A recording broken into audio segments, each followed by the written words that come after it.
Hello, everyone. Happy Sunday. I hope you're all doing well. I'm all right. Just a little worried because there are technical issues in my studio, and I'm hoping that my guests will be able to show their face today, and we can actually have a fruitful discussion. But other than that, it has been a beautiful week, and I hope you guys are all having an amazing weekend. Welcome to Relatable Stories. This is the show that we talk about issues that affect all women and the hopes of cultivating self love and understanding the things or the areas that we need to grow in. Today we have decided to talk about what we always refer to as daddy issues. What are those? I was talking about how people are predisposed to abuse, and because we are predisposed to abuse, it becomes our responsibility to understand our emotions, our feelings, and how we are wired in the hope that we can reprogram some of our thinking thought patterns that lead us astray. And it is not to say that we decided and we are incapable of making good decisions, but it is just to confirm and to acknowledge that they are certain thought processes and characteristics that we borrow from our childhood and how our environment and our cultures. We just need to be very aware and willing to learn from other people and willing to learn and grow so that we can become the best versions of ourselves. So let me introduce you to one of my best friends, my oldest friend, Lyann Takavada, who's going to be talking to me about this. Like I said, we are trying to bear it all so that we can understand for ourselves and you guys what daddy issues are. Hello, Leanne. Welcome to Relatable Stories.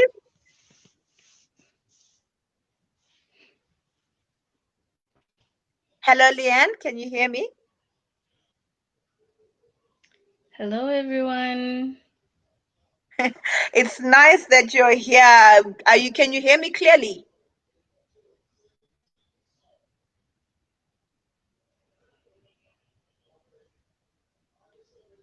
Can you hear me, Leanne? Okay, so there is a sound issue going on now. It doesn't seem like Leanne can hear me. Leanne, can you hear me now?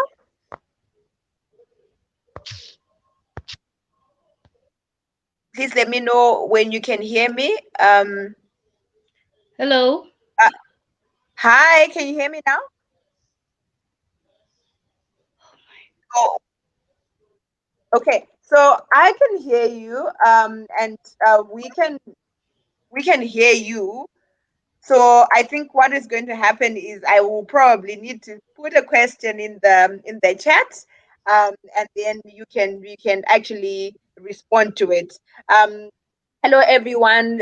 In your comment sections, we hope that you will also be asking us questions and getting us to understand what's going on in your specific situations with your fathers. Like I said, we are going to be talking about relationship with our fathers. It doesn't matter if the father is around right now or if he's late. It doesn't matter if you've got a relationship, if you don't, if you know them or not.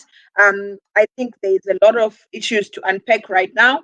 So we are going to be asking Leanne questions after she has told us her story, but I am also going to be talking about my story as well. So I think we have just lost Leanne now. What I'll get straight into my story so that you guys maybe can understand what I'm trying to talk about. So after I walked away from my marriage, and I realized that I was in an emotionally abusive relationship. The first thing that I knew to do was to go for therapy to get an understanding of my feelings because as I was in the situation, I didn't understand what was going on, why I was so miserable when I was with the man of my dreams that I loved. I didn't understand why I was acting hysterical, why I was self harming, and all of that. So unpacking my feelings was something that needed to happen.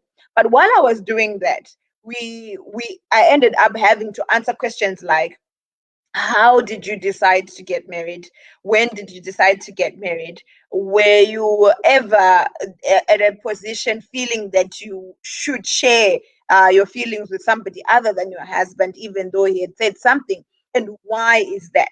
And what I realized from that line of questioning was that most of the things that I did prior to my marriage were based on validation. I could say, or I can say, that I was addicted to validation.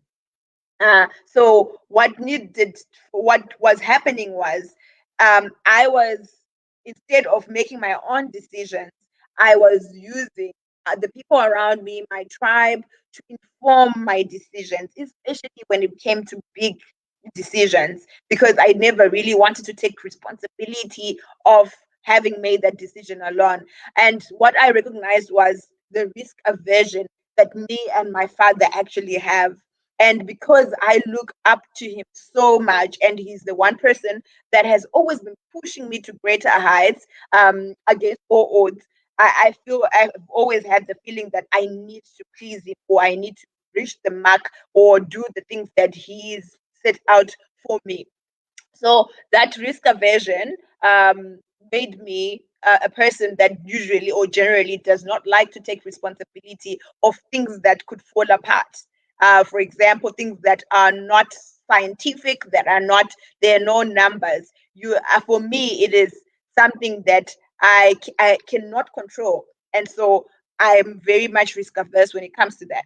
So that's one. But the second thing, like I said, is, or the main thing was the validation. So now, because I need people in my life to validate me or to tell me this is a good idea so that I can go for it, I was more dependent on my tribe and the people around me than I was on my own understanding and my own heart. And sometimes, and as we know, all right, I would say that you need to trust your heart. You need to be able to listen to your own heart to make decisions that are going to serve you as a person.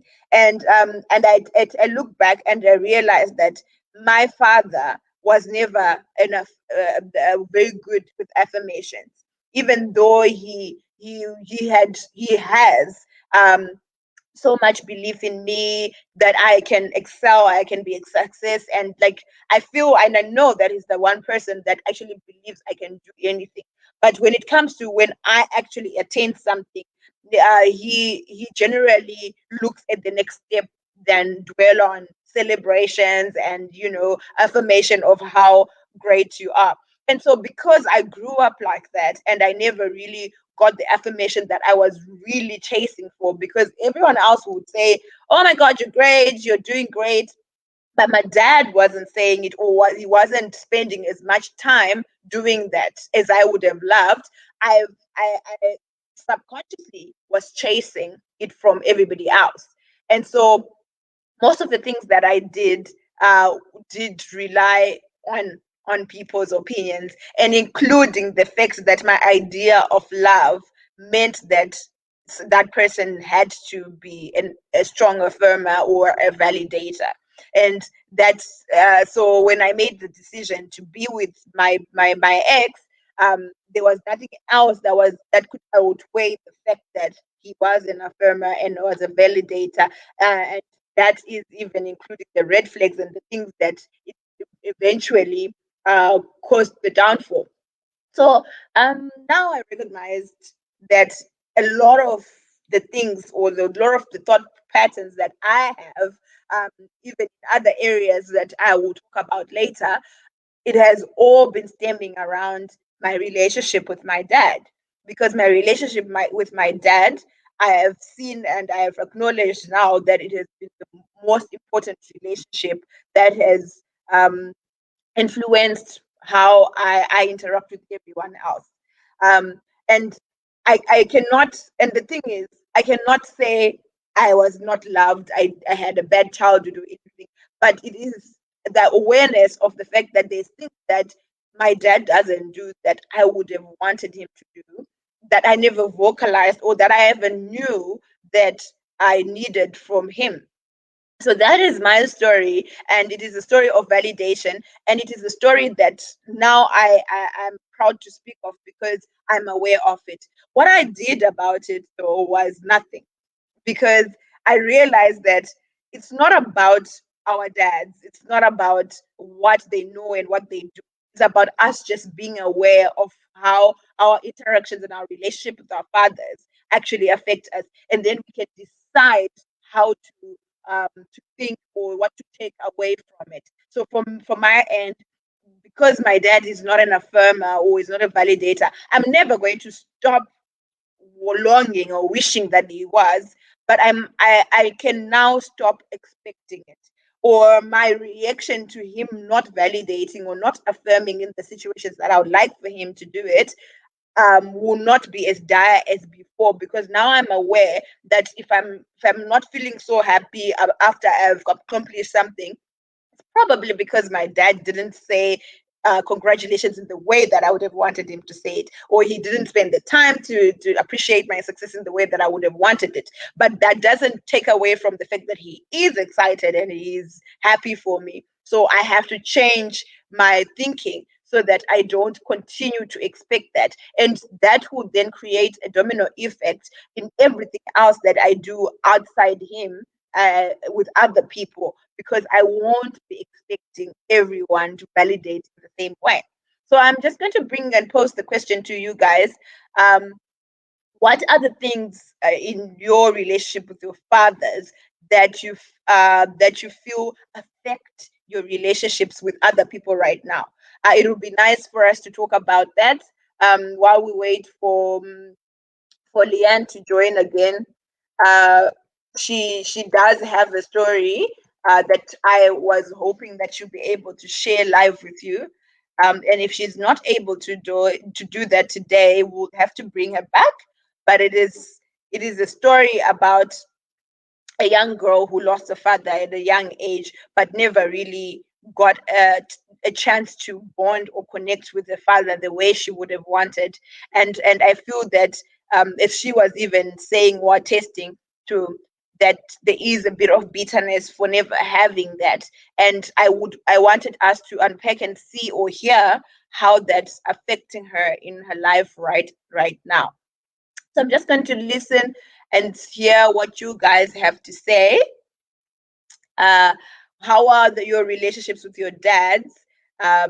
Is Are your dads present? Do you feel that there's things about the way they relate that you would want to change? Is there things that you feel that you would have wanted them to do that they don't do? And have you ever taken the time to understand what not having the things that you expect from your father has caused in your life? So I think I've asked a lot of questions. I hope you guys can answer at least one of them so that we can have an interactive discussion. I know we don't have our guests now. Technology is just doing what it's doing. Um, but yeah, let me know, guys. What do you think? And I think another thing is I wanted us to I actually wanted us to find out or to even unpack what are daddy issues.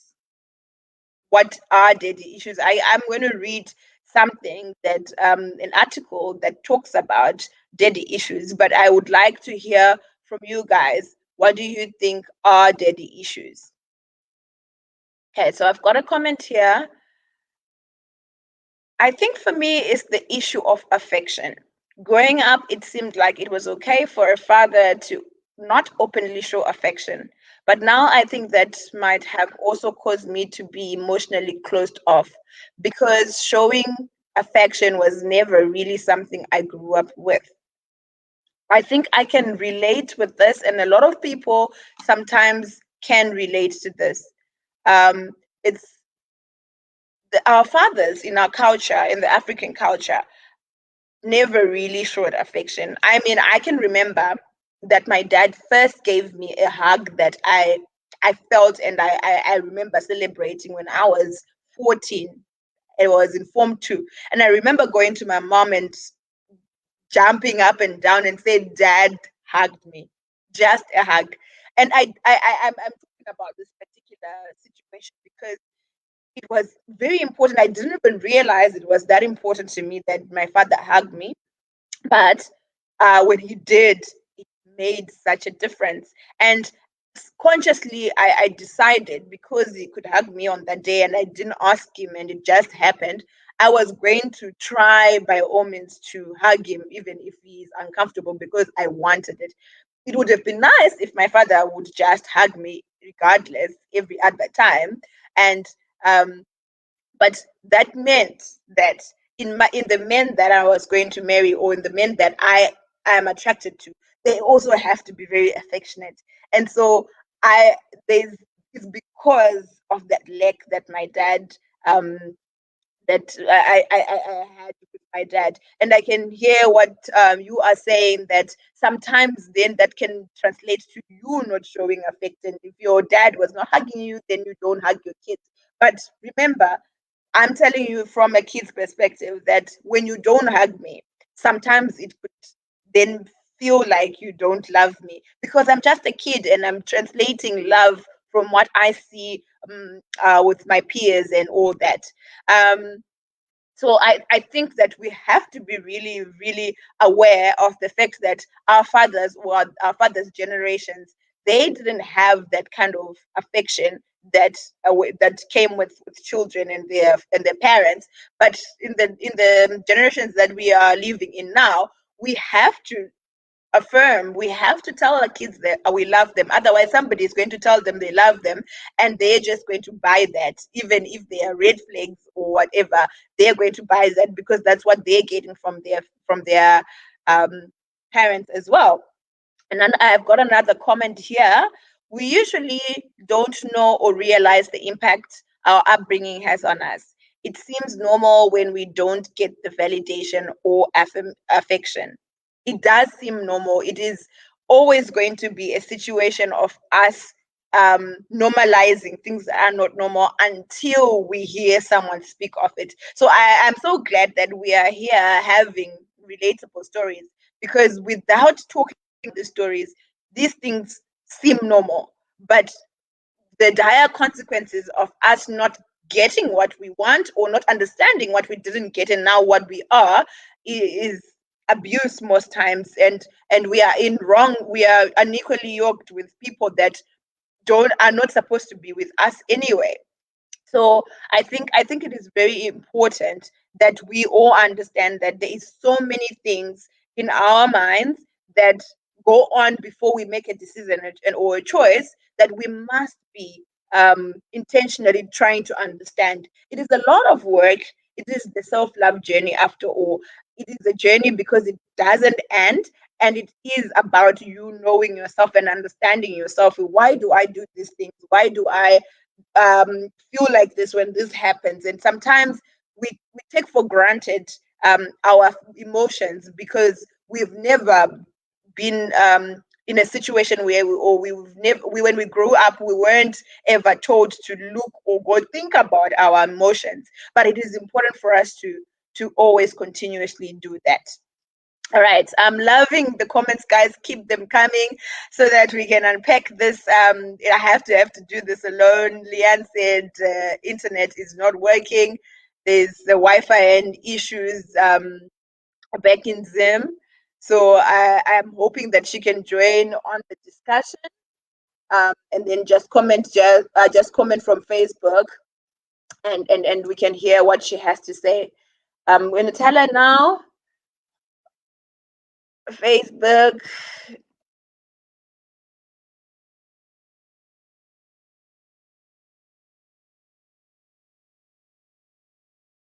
Okay. So there's another comment, but we always have this void that we try to fill, but we don't even know why it's there in the first place. I like how you guys are talking about this, because this is exactly what I'm trying to put out there. And I don't have the words right now, but it is my experience now that I know there is going to be a void. You are not going to be completely the person that you're meant to be. There's this person who knows everything, because your inner power, that is the Holy Spirit, according to me in Christianity, is always going to know what's best for you. And so you're always informed. You're always going to be able to be happy if you tap inside. And you're not going to have an empty place if you understand and do or make decisions that serve you as an individual. So this void, in order to feel it, right, you have to understand that there is a higher power within you, that is Jesus, Holy Spirit, God, and that is your inner power that you can tap into every time, right? You have to acknowledge that. But at the same time, it means that you cannot ignore your feelings and your emotions because they're in the same place. This is where you understand or you feel weird about doing things, or are weird about after an experience with someone or encounter with someone. You can feel how things are not okay or are not settled. And if you interrogate that feeling, you're going to be able to actually remember something that happened in your past that made you believe what you believe. And most times, those things that you think or believed when you were younger, because you were not knowledgeable enough about the world and how adulting works, you probably made the wrong conclusion. But you're still using the wrong conclusion to make your decisions. Now it's just that it's in the background. I was given an example with my friend the other day, talking code, about how when you write a code on computer IT stuff, you writing code, it only shows you, sorry, when you are the user, you only know that you have to click a button to go to the next page, but you never really see how many messages were sent within the computer in the code to get you that page. That is exactly what happens with everyone's brain, in that when you are posed with the question or a choice or decision to make, what happens is instantly you can make a decision, but you are not privy to the thought processes that go back to your childhood that informed your perception and your decision. But because sometimes we have these patterns and we can identify them from the results that we keep getting, we are able to reprogram and say, no, this code was erroneous, because when I saw my mom being beaten up or my dad being beaten up, or when I was not being hugged, I decided this meant this is the way love looks like. But now that I know better, I know love doesn't look like that. So when I think or when I make decisions, I don't want to make decisions based on that thought that I had when I was a child. I have to change the understanding of that thought so that it can help me in my current life. I hope I'm making sense, guys, because I'm trying so hard to explain what I know now. I'm gonna let another comment help me explain. Okay, so someone is saying sometimes because we feel you are not getting that love, it builds this resentment you don't even realize you have towards your father, and you just start being rebellious for no reason. Well, you don't understand the reason. That is profound and true, because you you have resentment. So resentment is another thing. So it's bitterness and resentment, right?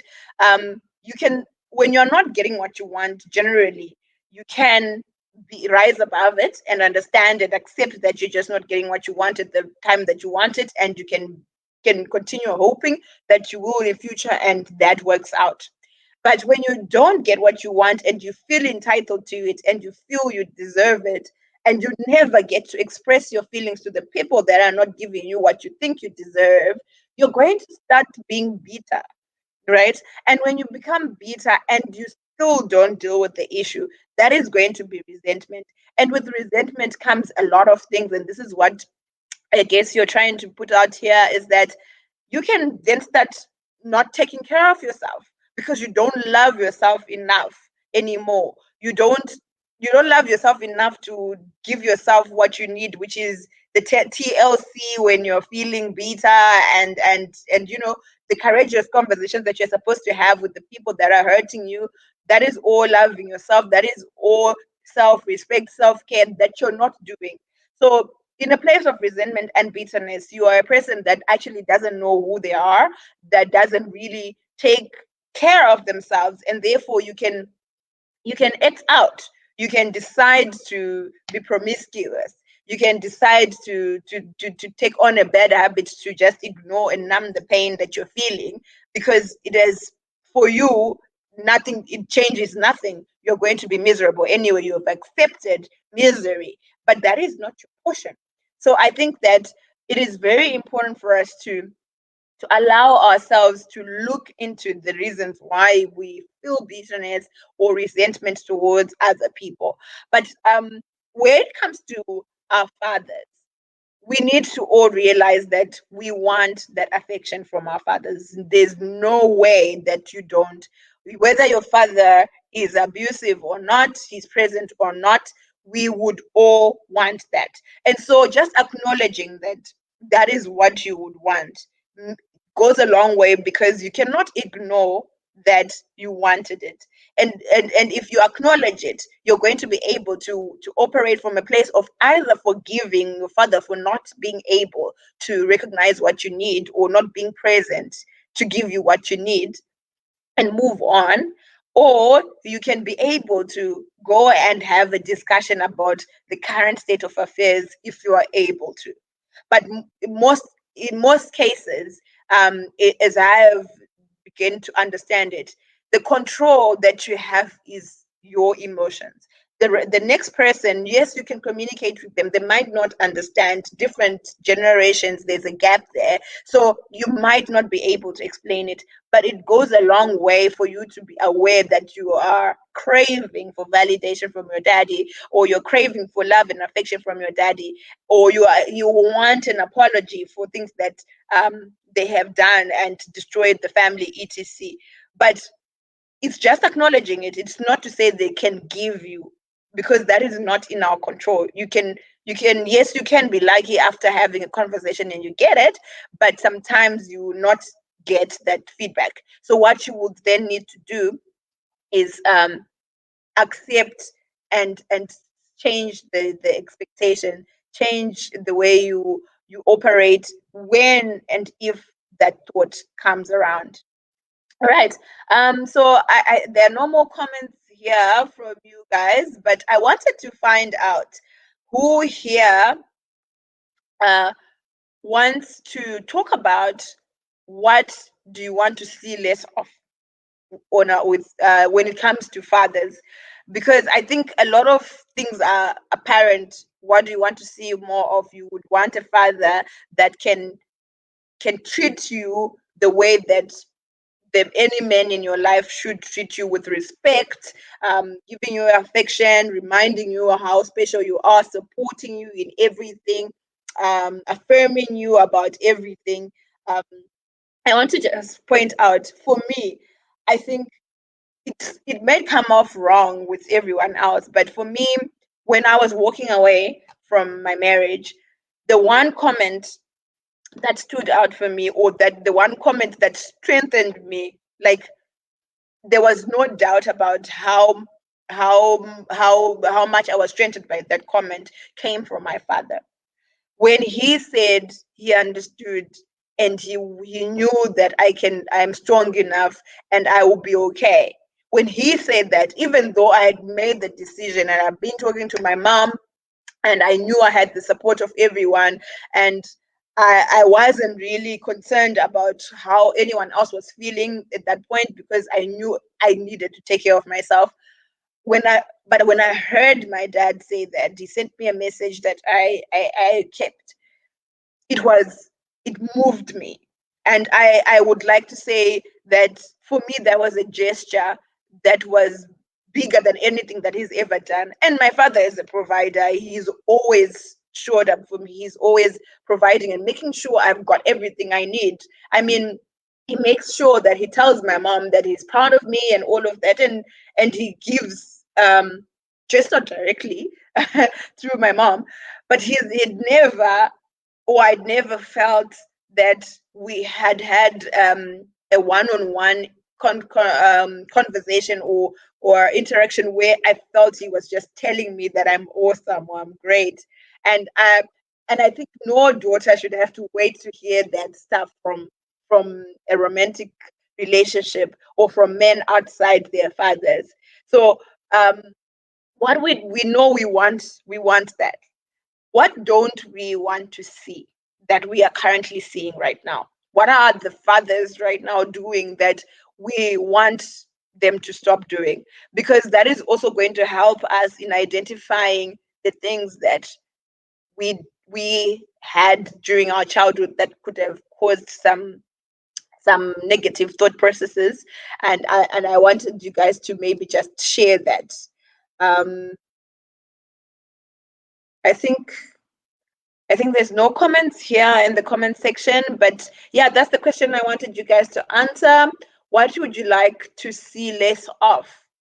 And if you could expand why you would want to see less of that in any man or any father that you know, and we can help each other understand what what it is that our fathers um, should be doing or should have done for us, and what we can change. It's gonna wait for you guys to text and give me your thoughts. Today I was reading this poem that was written by a good friend of mine, and it was talking about how we are mostly blinded to our true self. We are mostly functioning um, at our lowest point. We Because of people's opinions, because of our own opinions of ourselves. And if only we could get to the point of understanding how amazing we are and knowing who we are, we would be able to actually become the best versions of ourselves. And I think I'm going to read it because I think I'm not doing it justice right now.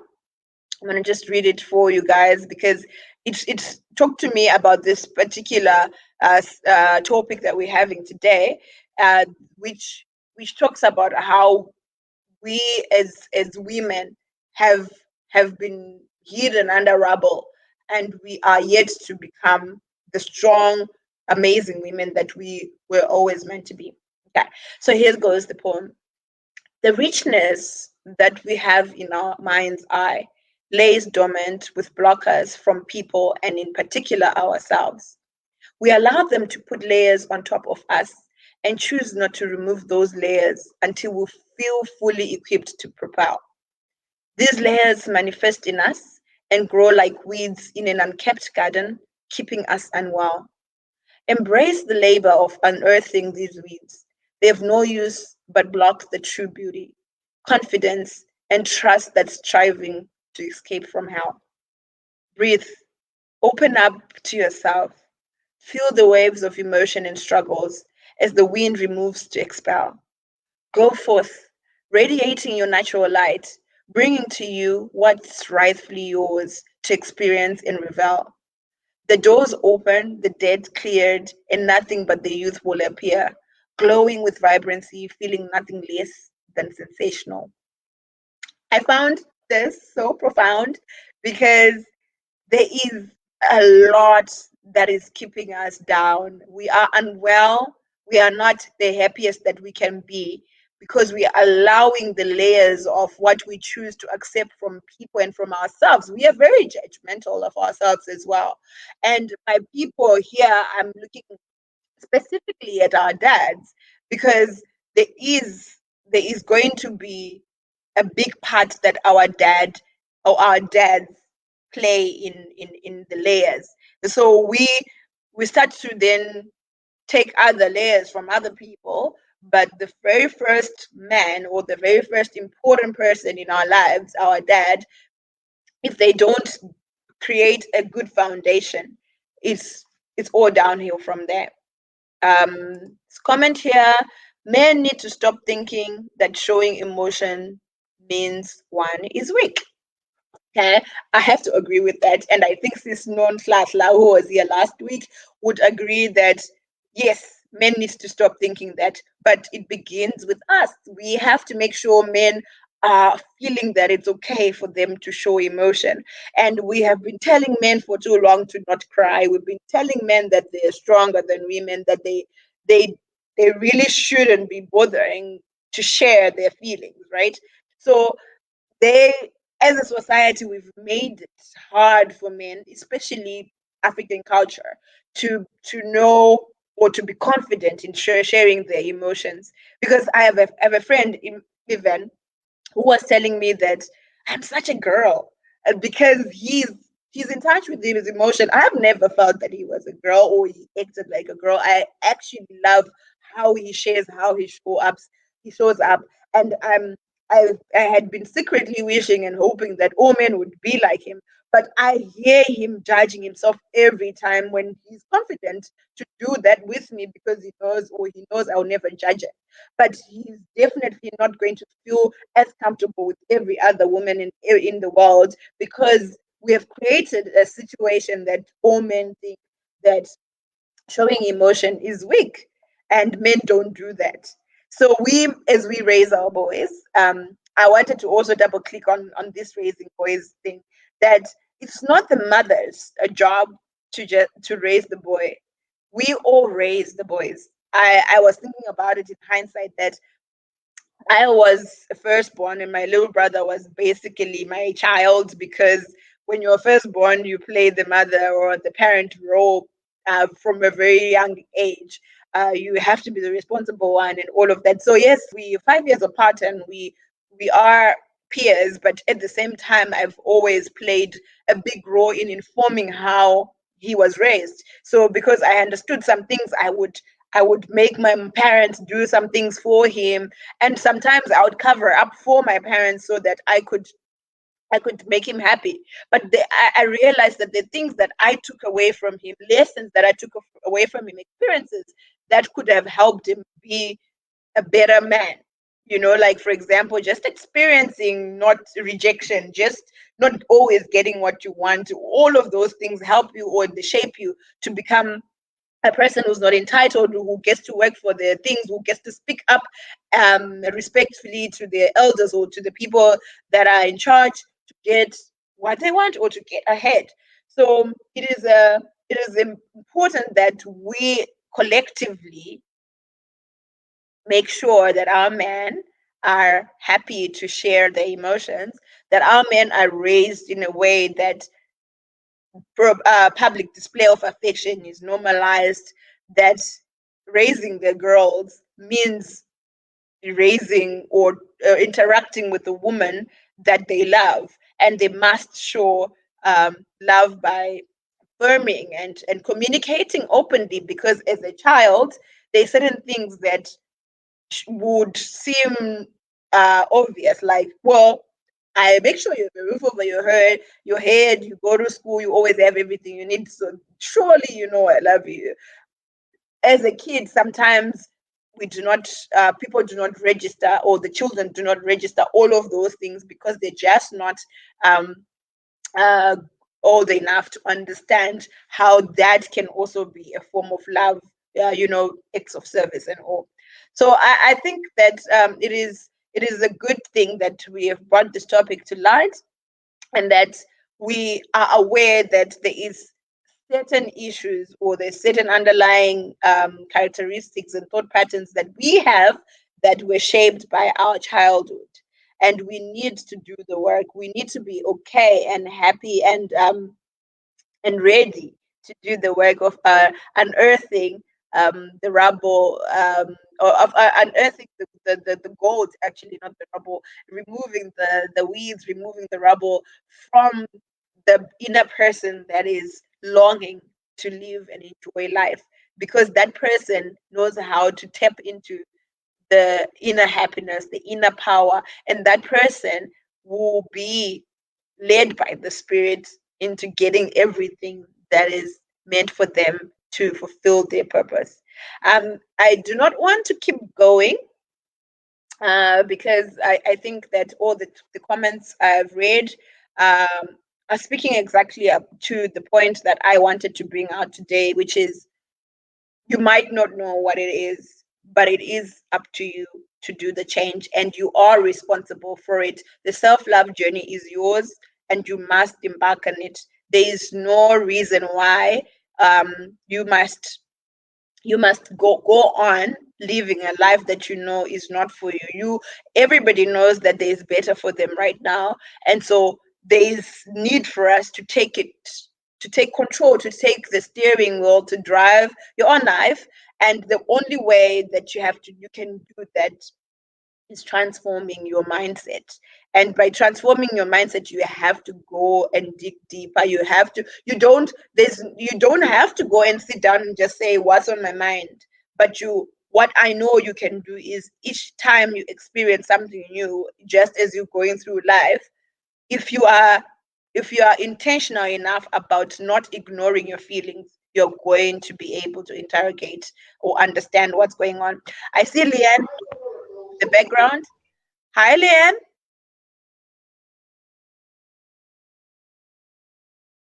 How are you? Can you hear us now?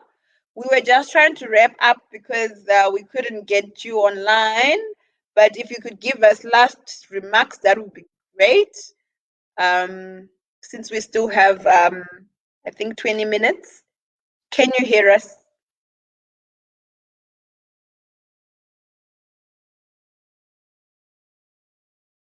Okay. It doesn't seem like you can. So, like I was saying, guys, please do the work, guys. Self-love journey is hard, and you will be blessed. You will see the results if you start driving your own life. Have a good evening and have an enjoyable week ahead. Cheers.